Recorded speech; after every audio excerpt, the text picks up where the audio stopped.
Yeah, I feel like we have been, sort of humbled and humiliated enough in arguing for our positions and finding our identity in not being like those guys. And we are tired of it. We have been humbled, I think. We have eaten enough shit, all of us, to come to a place where say, okay, well, let's do something. Like, let's take that risk and actually accomplish something.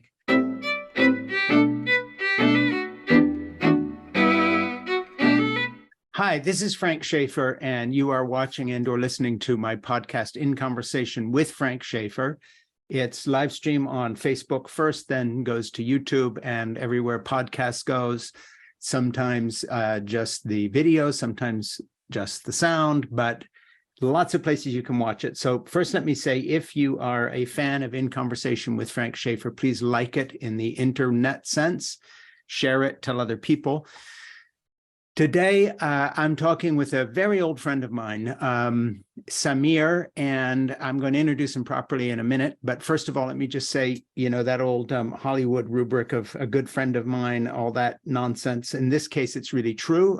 He's sitting in his apartment in New York City, a place I've stayed many times as his guest with my wife, Jeannie. And Samir and his wife, Vesna, and his kids are all dear friends of mine. So now I'll get to the formal introduction. In Conversation with Frank Schaeffer, today my guest is Samir Selmanović. I never say your last name, Samir, because it's just Samir to me. Samir is a life and leadership coach, a retreat facilitator, a writer, and a speaker, and the creator of the Turn Navigator. He also has something we're going to be talking about that I've been part of, which is a kind of a forum, symposium, seminar, life coach gathering thing online that I have been part of along with some other friends of mine. So Samir, let's just launch it by saying, what would you like to talk about today? I'm going to ask you some questions, but why don't you lead this off? Tell me what you're interested in right now, what you would like to be talking about with me this afternoon. Yeah, I want to talk about this idea of change. I remember, when you grow up, and I reading your stories, Frank, and also as I learned to be in the middle age and be an older person from your story, to believe that change is possible, to believe that actually our small actions make a difference in the world. And when we are kids, we believe that every person can change everything, right? Like we live in that world where these are possible.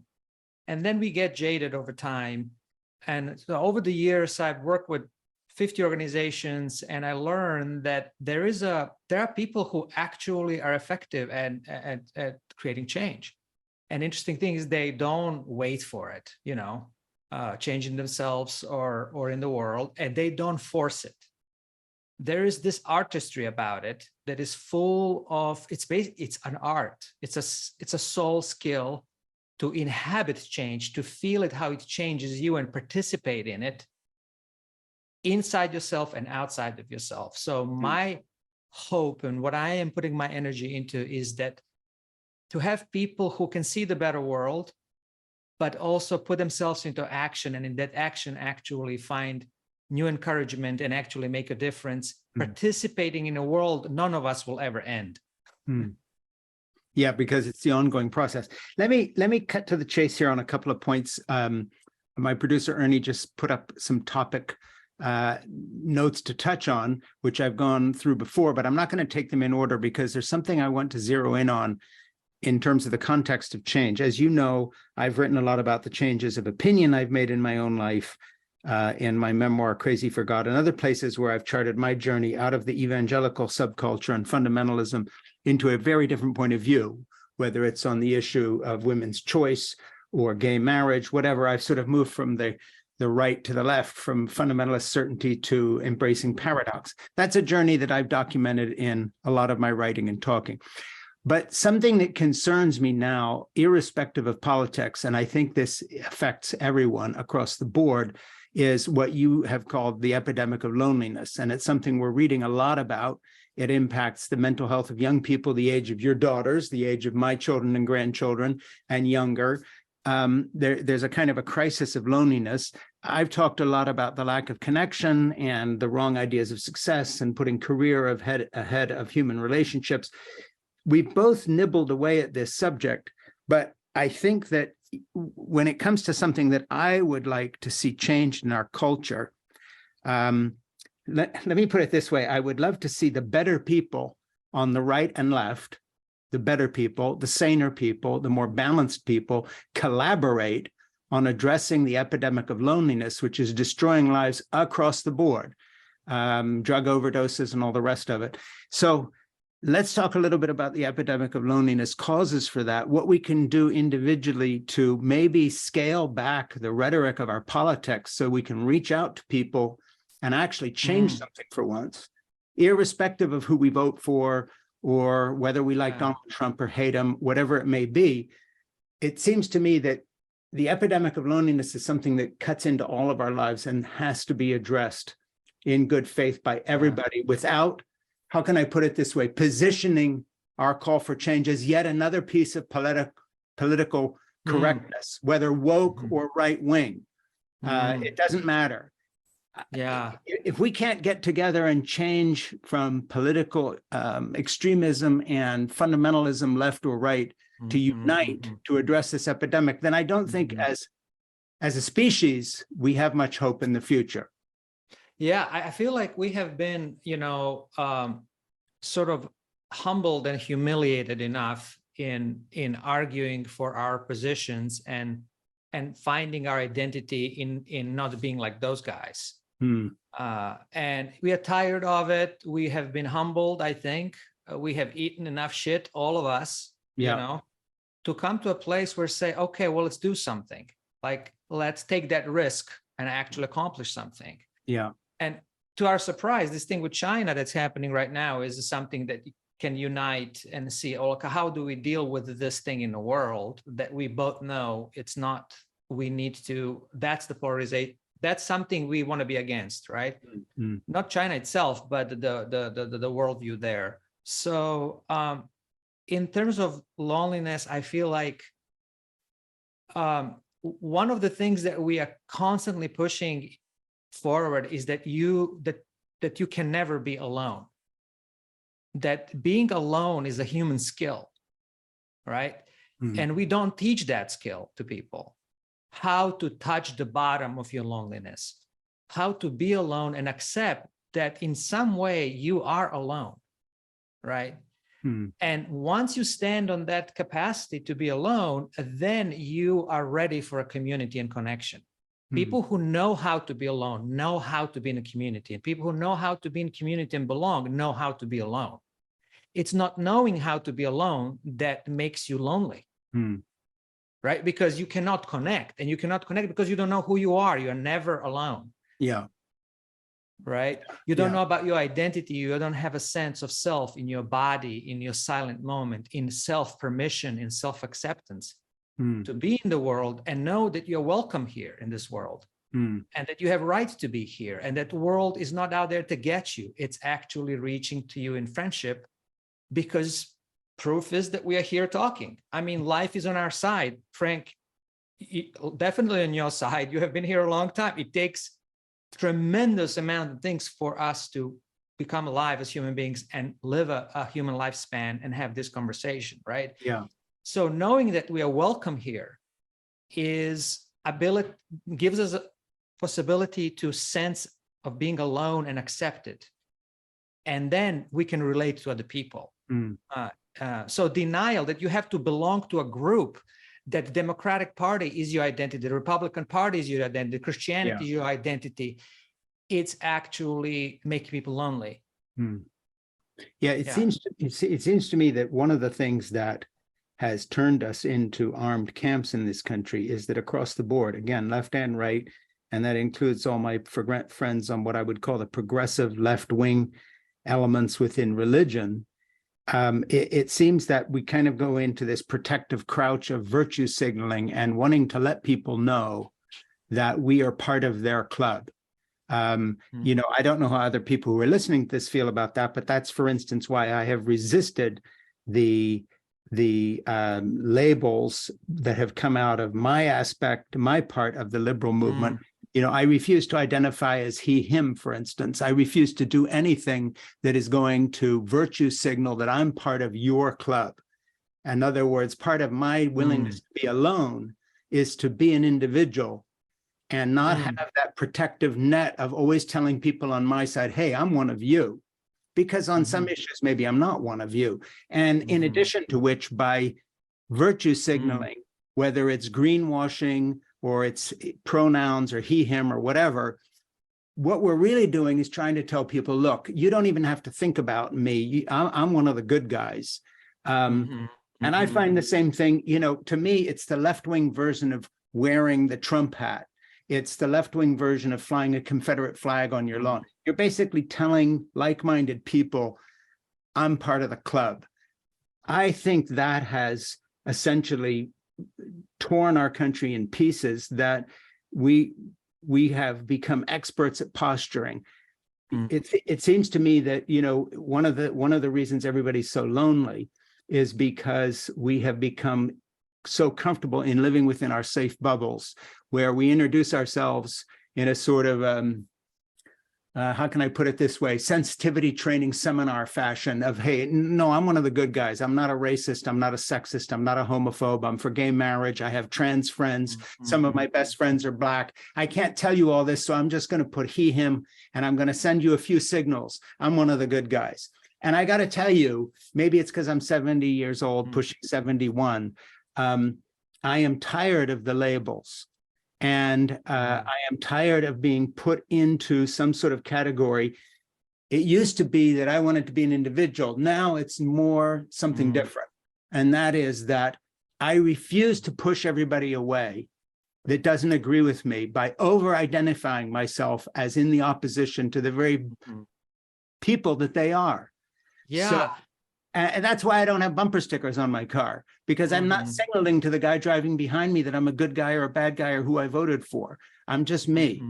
So maybe maybe I'm the only person in the room, because I know Ernie's listening too, between you and Ernie and me.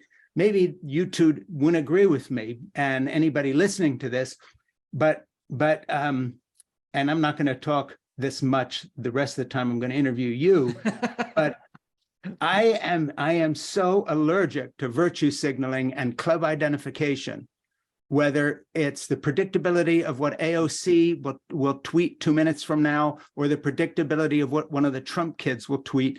I am trying to get out of that world of self-identification as a member of some fucking club. Because I don't need their acceptance. I know who I am.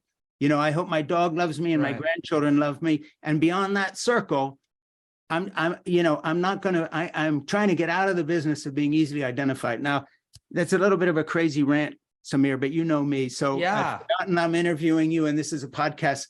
I'm in your house with you. We're just talking. What do you think about that? I'm taking notes. I feel like when you are at the time of your life, when you have so much experience, so much wisdom, and being tired of it, it's good to take those kind of things seriously earlier in life. And I'm a little bit behind you, not much, but I better take that seriously, particularly younger people, young adults. I feel you and I are frustrated with them, but the question is how to accept them. Because you cannot change anything you judge, or anything you don't have a gratitude for and respect for. It's very hard to speak to it, right? And so you and I are frustrated. Like I don't know what to do every day. It's just pull your hair every day. Every day is like being mugged by the news, right? Yeah. So they have a need for their identity to be like a wall, like you are a new convert. I remember when I first became a Christian, I took a Bible, going around telling everybody, telling people, my dad, who is like 40, 50 years old, about meaning of life and stopping people, giving them 3 steps to everything, like a child, you go around. But I needed to do it because I believed that I found something. I believed that I found love and truth, and it helps me. Right? I found some justice and sense of finally something that makes sense. So you go out and you make a fool of yourself, right? So on both sides, these Trumpers and this extreme woke people, right? They go out and they need to do this. They have a need to belong and to become, right? These are beautiful human needs. So the way I accept these Trumpers who are, you know, thumping their thing is that they need to belong to their group. Sure. And they want it to become like, that's a beautiful need. How they express it, yeah, well, I need to deal with that. Yeah, you know, both on the same time. But you know, it's funny because you're talking about accommodating a younger person. I have a sort of a different view now, and that is, and I got to tell you, I feel this deeply, and I've done a little thinking about it. And maybe you know, my kids, because I got married so young and we had babies when Jeannie and I were 17 and 18, and now I have grown grandchildren and going to one of my grandson's weddings this year over in Europe. My perspective is of young people is these are my people. Literally, this is the age group that have come from my loins, as it were, and I feel so responsible for. I'll tell you how I look at younger people today, whether it's the guys open carrying AR-15s in Texas cities, or super woke kids on small liberal arts colleges protesting because somebody offended them. They seem to me like the young people in the movie Hunger Games. They have been preyed upon, they have been manipulated, and they have been tortured into not only lives of loneliness, but have been put in a position by corporate interests, and I include the university culture in that, have groomed them for a huge social experiment, whether it's Facebook or Twitter or any of these other things. The tech giants have groomed a generation to experiment on and profit from. And they don't care whether they're right or left. They just care that their algorithms keep sending people into smaller and smaller and tighter bubbles. The algorithm will keep feeding you what you want to hear, saying you belong to this group, everything you're getting. To me, you might say the extremes of the woke left and the gun-carrying, open carry Texan young man who thinks this is what manhood is, owning an AR-15, they have been sold a bill of goods. It is exactly the same formula for both of them. They think they're in different camps. They're not. They're in the same manipulated hunger game, and they're being watched by the people who actually profit over them. And this whole culture has basically sold its generation down the river. I hate the manipulators. I am on the side of the younger people. And basically, when I don't go along with something like the he, her thing, it has nothing to do with insulting woke young people who obviously are the hope of the future. They've all we've got. But it's me saying, I'm not going to be greenwashed or corporatized by HR or sensitized by these people, because none of it's authentic. It's all basically corporate messaging that picks up. It's what happened to feminism. There was a real feminism for about 10 seconds in the 1960s. 2 minutes later, they're selling cigarettes. You've come a long way, baby. And that's what's happening with the woke movement. And it's already happened to the right. They've been sold the guns by the armament, by the weapons manufacturers and so forth. All I'm saying is that I don't see myself in opposition. I see myself as saying, wake the fuck up. You have been manipulated. You are being backed into tiny, easily marketable corners, and you're being sold a bill of goods by small liberal arts colleges that need you and want to be relevant, by Facebook, by Meta. It's all the same people. And none of them are interested in free speech or liberty or any of those things that might question the basic premise of the capitalism we're all caught in. That's my point of view. Yeah, I think that the messaging that could work and that did work for me, or I've seen it work with other people, is there's a better way to belong than this. Right, that's what I think. Right. It's not like, hey, you just want this, you just want this. It's just, it pushes them further, it makes them frustrated, it makes them feel out. But I think people who have been down the road can say, look, I've been there and here's how I have been. It is counterintuitive at the moment, but actually expanding your circle of belonging is the task, you know, because ultimately you will be on a deathbed one day and you will dissolve into everything. Right. you'll become fertilizer for the enemy. Right. You know, so, you know, literally you will grow everything, right? So start now, you know, start dying now, start expanding these things, questioning what seems to you that is a no-brainer, and being yourself. I remember the, you know, Life of Brian, the movie, and you know how in that scene the guy comes, you know, it's in like a first century Christianity, you know, and there's this early church, and it's a spoof, obviously, and the guy comes and says, you are all individuals, you know, to these massive people, that the priest says. And they say, we are all individuals, you know, they all yell. And then one guy raises his hand and says, I'm not. Yeah. I remember that. That's great. So yeah, when do you raise your hand and say, I'm not? Right. You know, I'm not, and I will go through that personal growth of actually stepping into this space where I know who I am, rather than getting these answers all the time. The thing is that annoys me is watching how the very basics of human existence, say dating, falling in love, having sex, are sold back to us as some newfangled invention called a dating app, and we always wind up one notch lower when it comes to actually connecting with people, because instead of meeting somebody, looking into their face, having a conversation, we're setting up a parameter of saying we want someone 6 foot tall, this age, this race, this color, this educational level, as if we're somehow shopping.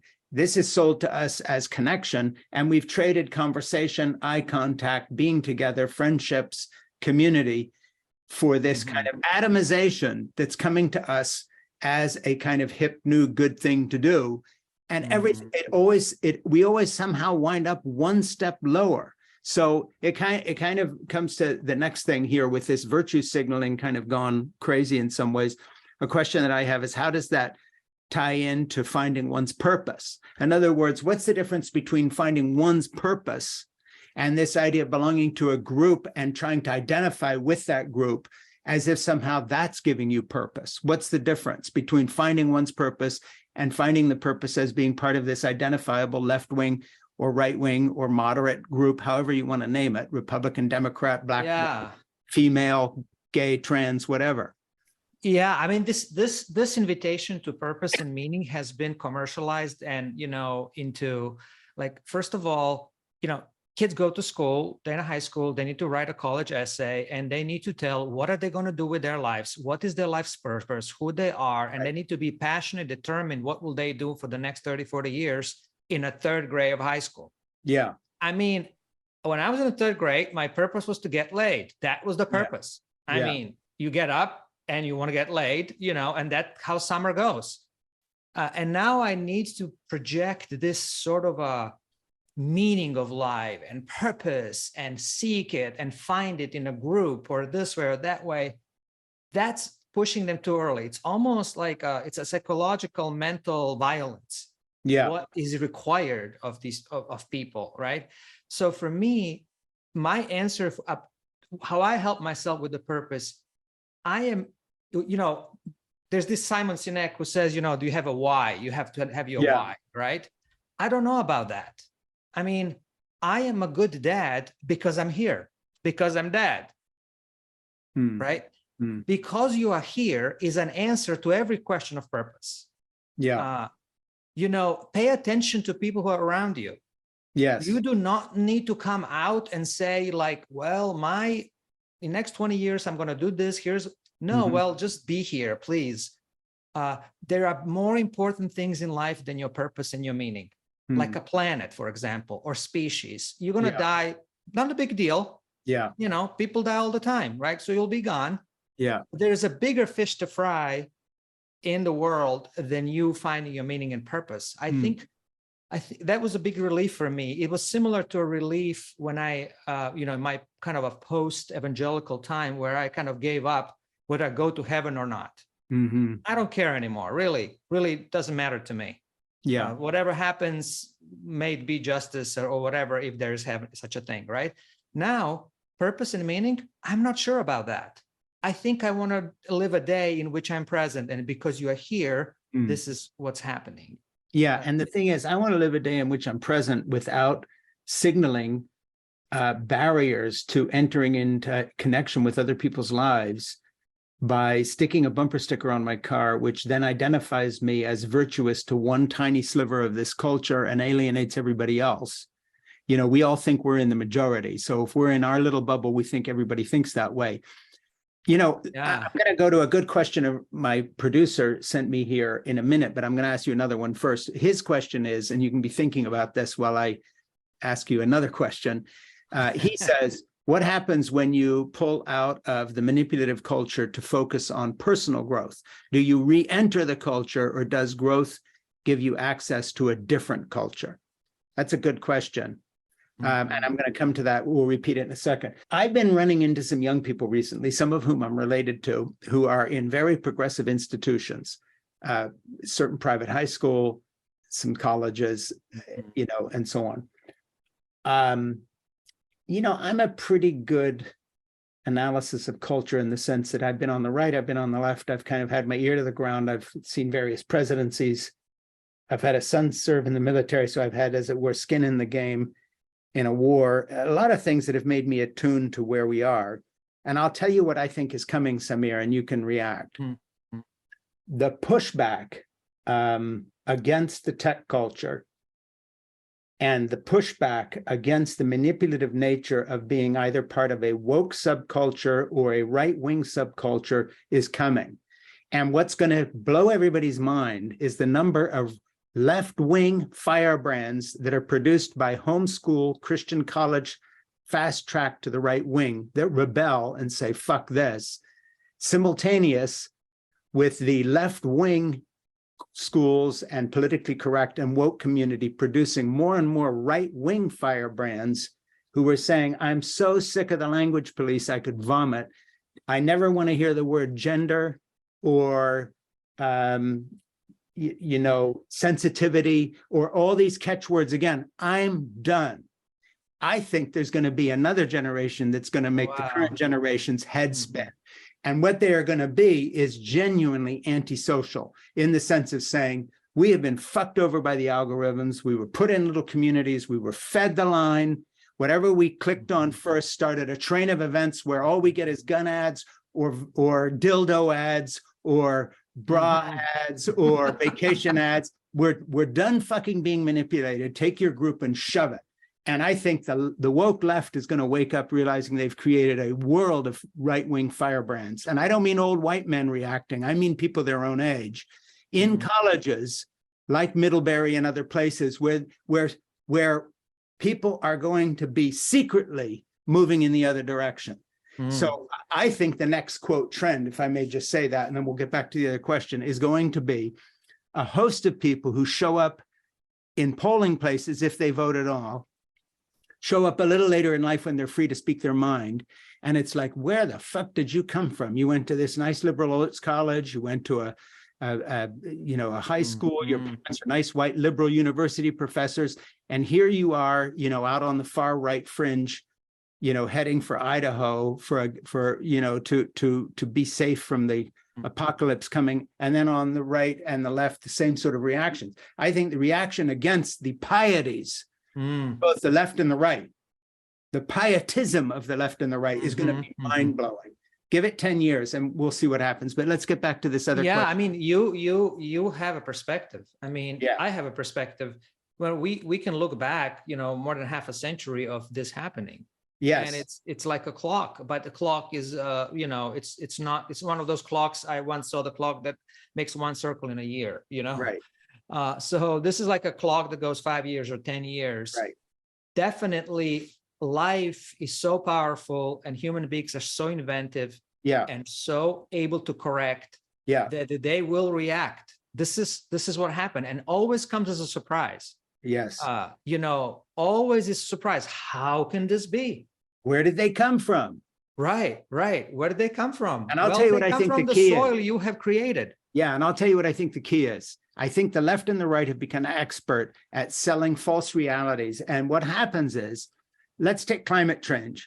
Okay, if you have a whole generation of young Christian people coming through homeschooling and all these Christian colleges, and they're being told directly or subtly that Jesus is coming back, none of this matters. And by the way, probably scientists are all liberal atheists, and so we don't believe them because climate change isn't real. And then they live in a place where the tides actually rise, and they go through the second hurricane, they go through the second 500-year storm in 6 months. At a certain point, the evidence of your own eyes says, I have been lied to. Yeah. Okay, and I think the same thing will happen on the left. I had a 14-year-old young woman the other day who goes to a swanky private school nearby here who I've known in the neighborhood. And I'm not making this up. Tell me, if I hear the word gender one more time this year, I will throw up. And I said, well, what do you mean? And she says, the first thing you see when you walk into our school is all the appropriate pronouns listed on the wall that we've got to use. Stop telling me what to do. And she's going to grow up in a world and suddenly realize, look, the people to whom this is a problem are not the majority.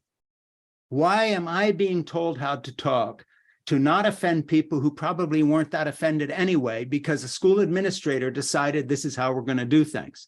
And it's exactly the same with climate change. The reality of the big world when she starts dating and getting out there and looking for jobs is not being run by a sensitivity training person who's making a couple $100,000 a year in the corporate world. It's a real complicated place. And I think the same for the environmental deniers. And when this generation, left, right, and middle, hits the hard times that are ahead, we're in a global conflict with Russia. China is looming. The chips are down. The next virus pandemic is going to be huge. It will wash away the bullshit like a fucking tidal wave. And everybody's going to be standing there saying, 10 years ago, we thought we had the luxury to talk about gender. We had the luxury to question global warming. The sea rise has gone up, exponentially. Lower Manhattan is flooded. Nobody gives a flying fuck about pronouns anymore. And those guys who headed to Idaho to live in an armed camp weren't so stupid. It's going to be a real world. And in that context, a lot of this shit is going to be swept away. And the next generation, I think, will be much more hard-edged and much closer to their World War II great-grandparents. Yeah. Hard times are coming. Yeah. I mean, the normal times are coming. Throughout the history, things have been hard. Right. It's just waking up to the simple achievement of surviving and being a human species and being together and learning to be kind and patient with one another and getting back to basics. I love what you say, normal times are coming, because that's another word that's fallen out of favor, because we're all supposed to be, identified minority, whatever. None of us can say normal, but normality is tough. And we've lived in this tiny, luxurious, white, male-dominated bubble for a few years and gotten used to the idea that we have the luxury to get down in the weeds on all these subjects, when actually most of history says, hey, it's about survival, it's about children and love. And, you have 8 kids, 3 of them survive. That's normal. We're in an abnormal thing where we get all up in arms about vaccines. When we all lived 20 years longer than anybody ever did before anyway. It's just totally out of whack with the reality. And I think reality is going to hit us in the face again at some point. And the next generation that follows is going to look back at this current younger generation and say, hey, man, where have you been? Yeah. I mean, how do you help yourself, Frank? Like knowing, I remember, Leonard Cohen, died when he died recently, David Bowie. Those were kind of my people I followed, and they both died in an auspicious time where things look really bleak. Yeah. And so how do I let go, and what's the best way to spend my time, knowing that this is a big wheel of history? Well, say what you said again. Just say again and then riff on that. Say that again. The normal times are coming. I really want to hear a little mini sermon on that, because that's an opener of something incredible. The normal times are coming. Expand on that. Yeah, and normal times are coming where simple things of life and ordinary life become sacred again, right? Where ordinariness is all you need to prosper, to live. All the magic is in every day. All the magic is in getting up, seeing the sky, cleaning, preparing food, welcoming friends, going to sleep. You don't need anything more than that to fully experience being alive. Anything more complicated than that is actually can be on the way. It's actually obscuring things. Yeah. Right, amplifying of life that we are kind of want everywhere is it actually obscuring life. And even in a personal growth, stuff you need to do for productivity, for this to be better at this, to be better at this, they say, well, that's the way. No, that's on the way. You have too many things you want to do and improve on yourself and stuff like that. That whole industry is going crazy, right? Going back to normal, not back to normal, like the normal times that are before us is new appreciation for, like, imagine this generation when they discover capacity to stand somewhere for an hour and talk face to face and go home and say and experience almost like a magic, like, oh my gosh, I grew up with the TV about watching these things, but now I was thrown into real water, right? Swimming rather than watching the lake. Right. And it's amazing. Like ordinariness is amazing, right? And I think we have to come there because the radical simplicity is the only answer to complexity that has become dysfunctional. Yeah, I love that. Say that again. Radical simplicity is the only response to complexity that becomes dysfunctional. You know, life is complex, but it doesn't have to be complicated. They're creating a machine. Like, anyway, there's difference between complex and complicated. But so what we are invited to is to ease into the river of normal life, to put it this way, where you do not have to make things happen. Right. Right. They are occurring just by you having a privilege of being here. Yeah. And I feel a lot of life bypasses a lot of people because they're so hungry for more experience. Yeah, and I also feel that the whole identity movement of all kinds has really been a trap, because my experience tells me that who I am is not the point. The point is, what do I experience? Those are two different things. And, you know, my friend who's producing this podcast, Ernie, is a gay married man, and we're doing a podcast together called Love in Common with a young married woman, and she's a mother of two young kids. I'm a grandfather, and Ernie is gay and married. And the interesting thing is, the podcast is well named because Love in Common is what we actually have. And so the strange thing is, if Ernie and I and Aaron spent all our time discussing our individual identities and posturing and virtue signaling. If she was virtue signaling to other young mothers with kids trying to balance career, she's a filmmaker and children and those. And I was telling old white guys, hey, I know where you're coming from. And Ernie was talking to, you know, trying to posture for the gay community or whatever. We wouldn't have a conversation. So the whole point being that there is a common ground there, I think, between people that is entirely missed, because identifying oneself as part of an identity club, black, white, trans, gay, whatever it may be, you know, and you see this folly in all these new parsing of gender terms, where there's now like 70 categories. Well, fuck me, you know, pretty soon we'll all be in our own individual category, and we've spent our whole life trying to figure out who we are, where the whole point of life was to experience the love, the connection, the conversation, the reality of other people unlike us, without putting up identity barriers that preclude that. So, you know, it just seems we live in a taxonomy of these things. Like, people, we are fascinated with this revelation that there is no two things only, right? That there is a spectrum. So now we are so fascinated, we are trying to like parse that and you know, but that will pass. You know, it's a kind of like a first reaction to it, and I think it'll be gone. And this idea that Walt Whitman says, I am I'm a community, right? And I'm changing all the time. And the moment I know who I am is the moment the one who knows who I am is bigger than what I think I am. Therefore, I'm not that anymore. The moment you say who you are is the moment you stop being that. That's how it works. Because you're constantly stepping into the unknown of yourself and shifting and changing. So they say, life is not a project. You are a person. But it's more than that. You're not even a person. You are a person among other persons. Yeah. You are an experience, right? So experience life and make a contribution through experiencing life rather than forcing your identity. It is an illusion. But it's powerful in terms of having a story about yourself, because story puts you to action. If you give yourself identity and a story, you will act a certain way and there will be consequences in the real life. So this is, let me it's a tool. Identity is a tool, basically.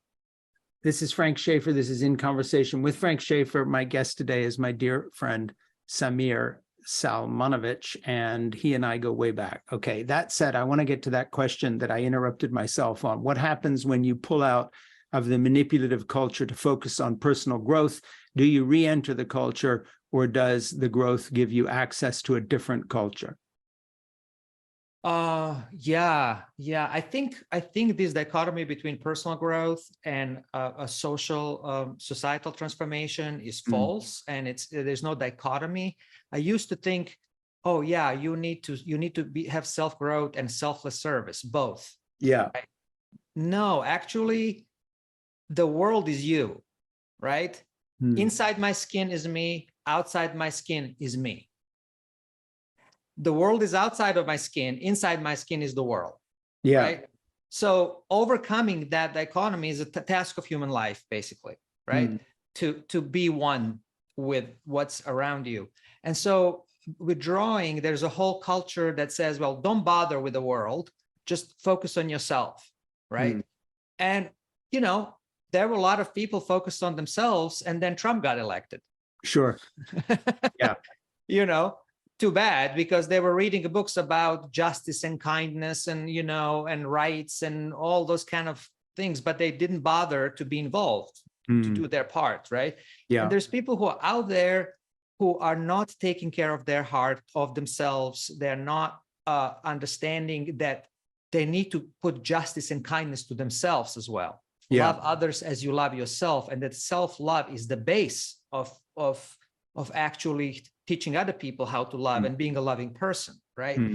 And I feel definitely, if you are in one of these bubbles, one of these dichotomic parts, the best thing you can do to grow it is to exit it and take another spin. The same way like people who lift weights, if they're just lifting more and more and more and more, they hit the ceiling, they stop. But if they introduce as a 5% of their regimen, they introduce yoga, suddenly everything changes.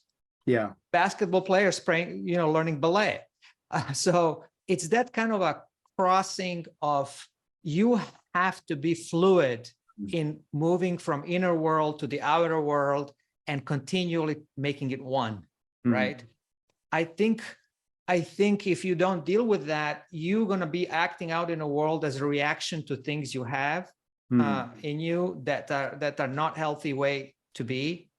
In a typical way, you ask a person who is very active in social movements, you say, hey, why don't you take time for yourself and love yourself and care for yourself and, paint a picture, paint a painting, and they say, well, I don't have time and things like that. You say, well, if you love yourself, you will be able to love others more, right? They say, yes, that's it. I'm like, no, that's not it. You are not a tool. You can love yourself for your own sake. You don't have to love yourself as a mother or a father so you can serve your children. No, they want you to see you loving yourself because you are a person and because you are adult, not because you are there to serve them, right? They need to see that there's something bigger than them giving you meaning, right? Your kids. So the same is here. You have to have unconditional love and care for yourself, period.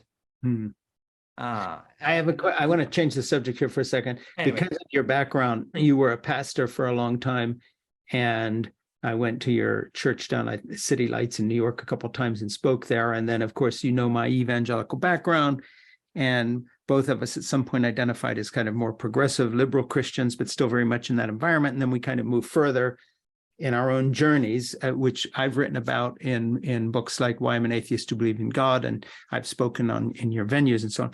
But I have a question, and it's not a loaded question. This is a genuine one.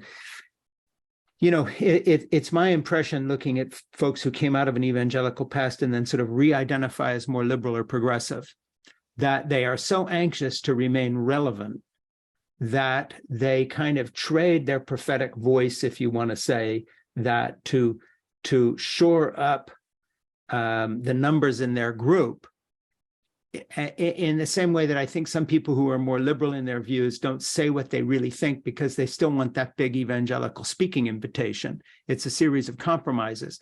I see. Do you know any spiritual leaders, and I'm not fishing here for you or me or somebody else, but is there anybody out there who has managed to remain, I suppose you might say, a Christian in the sense of buying the essential message, which I kind of do not at this point, but at the same time has not, continued to fish for numbers and paycheck or whatever it may be?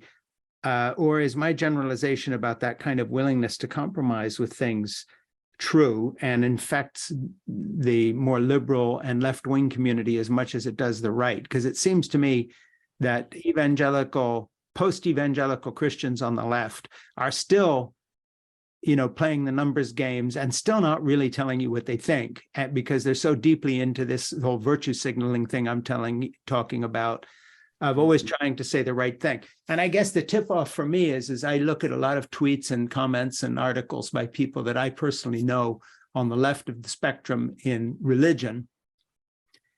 And I'm trying to think, is this a fair comment? But to a fault, all their comments and views are utterly predictable. I could tell you exactly what the puzzle piece on the board will be. They will never say anything that will turn off this or that constituency. They will never ask a question that makes anyone come back at them, who they were considering to be. It's way too precious and neat and clean and predictable for my taste. Yeah. Do you see that, or am I just a bit? Yeah, no, totally. I mean, the prophetic life is hard. I mean, you live in a cave, everybody hates you kind of thing, you don't belong.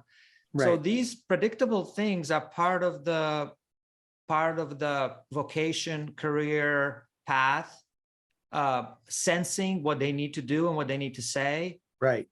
In order to, pay the mortgage and deal with the cancer. Right. So we are breakable human beings. We are not that sturdy that we can all the time in any group say what we want. We are scared creatures, and I think there are people who are themselves, but they're not that visible because their visibility, has been put down by the group. If they are not playing if they're not playing the tune, they do not get power and money or whatever they need. Right. And so they will be less visible to you and me and to all of us. Yeah. The biggest problem with the other group, those people who are not us, the other, is that in that group, you find phenomenal people you want to be like. Yeah. That's the issue. The issue is it would be easy if the other group is uniformly just bad people, right? Yeah. But what happens is that there's these problems, that each group has amazing people, and they're usually ordinary people. Like they're usually somewhere there present, doing their lifetime in an evangelical church. They don't believe any of these dumb theological things, right? But they say that's irrelevant. Who cares? Whether God exists or not is not that important. Right. What's important is, are you living as though he does or she does? And how you're experiencing other people in life. That's what's important. But these conversations about theology, people need that. That's the community. It's almost like that's the story we're dealing with. So they have a theological, mental, personal depth that is completely out of place to which they belong. And the other way around also, which is great hope. I mean, this is a great hope that there are people who are not accessible to us, that are in other group, that are just what we hope that there's there, right? Just what we hope there's there. But something that I've seen over the years, because I've been involved on the right and then the left of politics, but I've known a lot of people in politics. Like I knew George Bush and I knew W and all those guys personally, and Jack Kemp and all these people, Bob Dole and others that I met through the years. I used to know Republicans who were in leadership positions, like my friend Congressman Jack Kemp, who would make headlines because of their counterintuitive firebrand statements that went against the grain of their own party.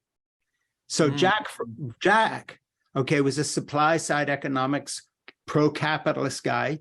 He also happened to be a fiery anti-racist who meant what he said. And when he took over the Department of Health and Human Services, or HUD, it was actually, his own conservatives got furious with him because he was spending, in those days, vast amounts of federal dollars on trying to help urban neighborhoods full of Black people.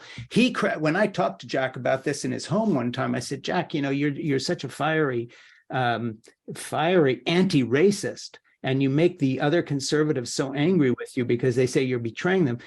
Why did you do that? And he said, I always thank God for the fact that as a football player in high school, college, and then, in the NFL as a quarterback, that after every game I was showering with Black players. And to me, the idea that you would be a racist in the context of the world I grew up as an athlete just began to really grate with me. And then I started reading people on the other side and really came to understand and respect. And so I can't think of any Republican now that cuts against the grain. But on the other hand, I got to be honest with you, I've never seen AOC say anything that I couldn't have written for her and utterly predicted. Same with Bernie Sanders and all these other firebrands on the left.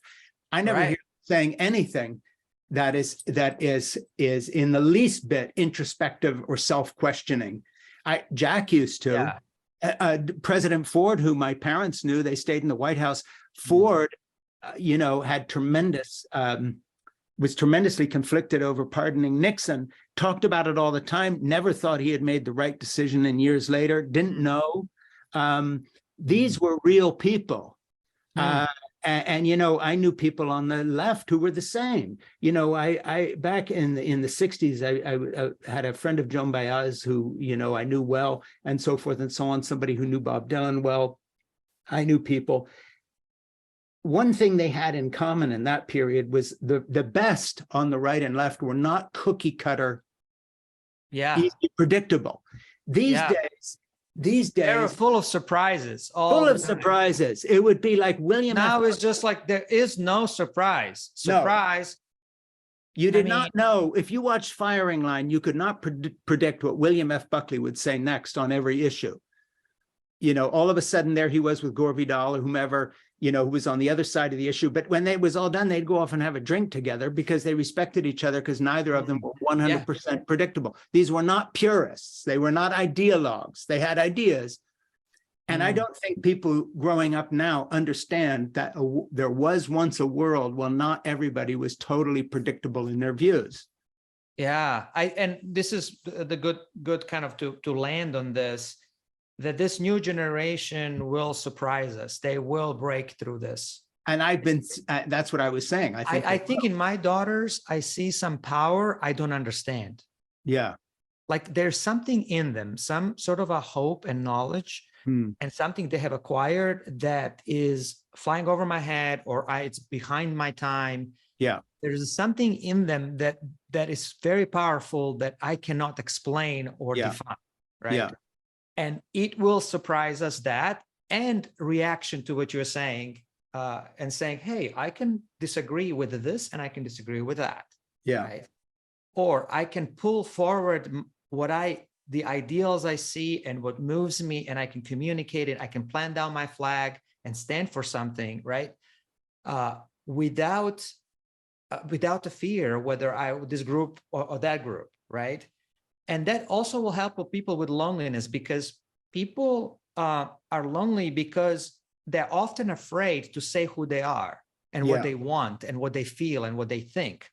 It's almost like this app. You have a spreadsheet. I want this and I want this, and it's like you make a decision on a lover. You don't make decisions. You choose. You make a choice, and choice is reflective of who you are, and it's a hunch.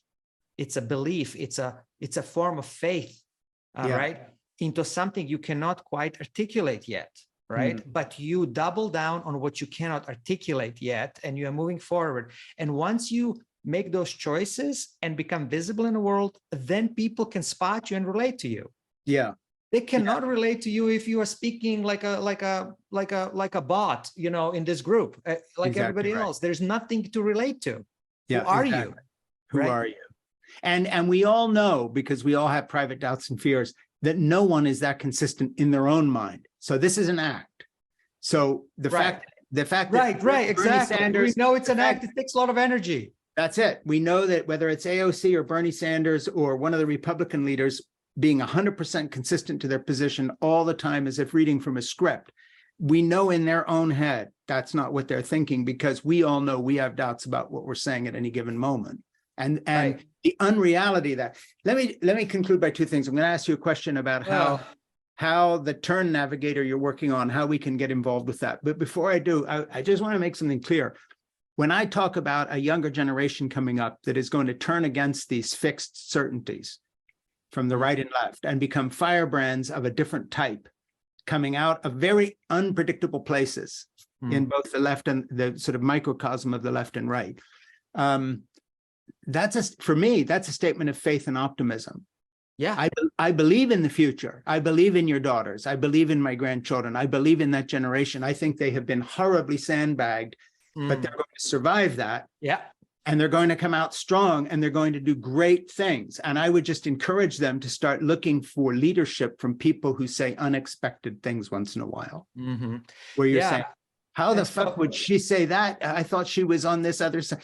Oh, wow. That, you know, instead of always like, oh yeah, that's true to the script. That's all I'm saying. Yeah.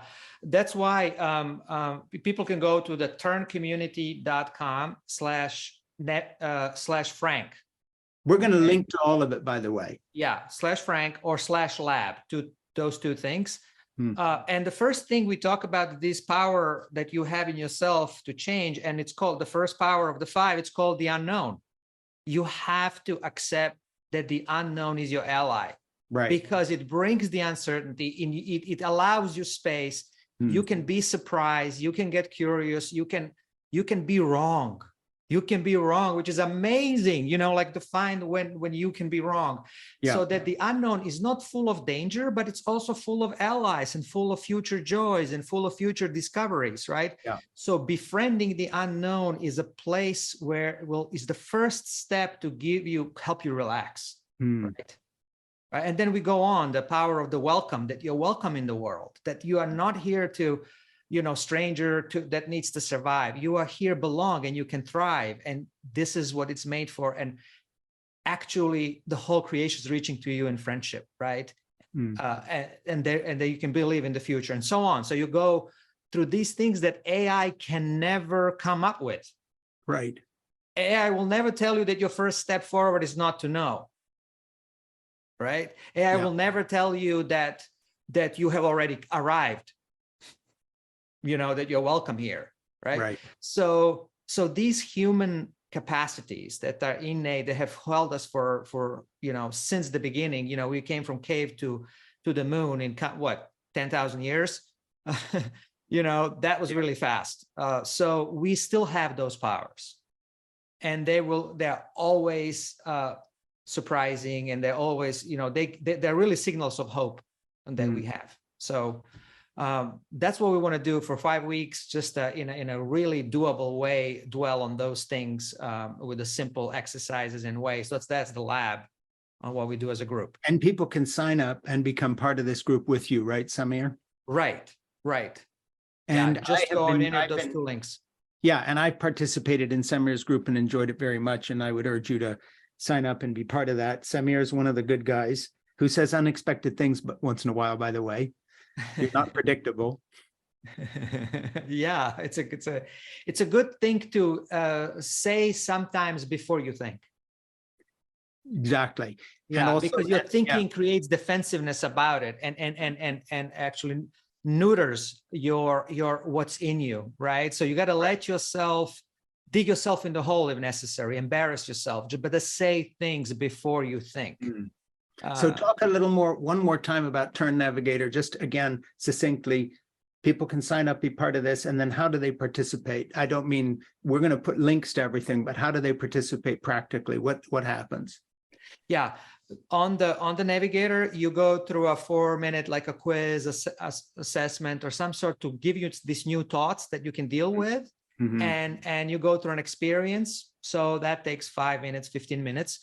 And the other one is 5 weeks, together. That's the lab in which you sign up and do a little bit of more involved work with yourself. And the kind of people signing up are looking for what in particular? How would you describe that? These are people who are sort of post-religious but passionate.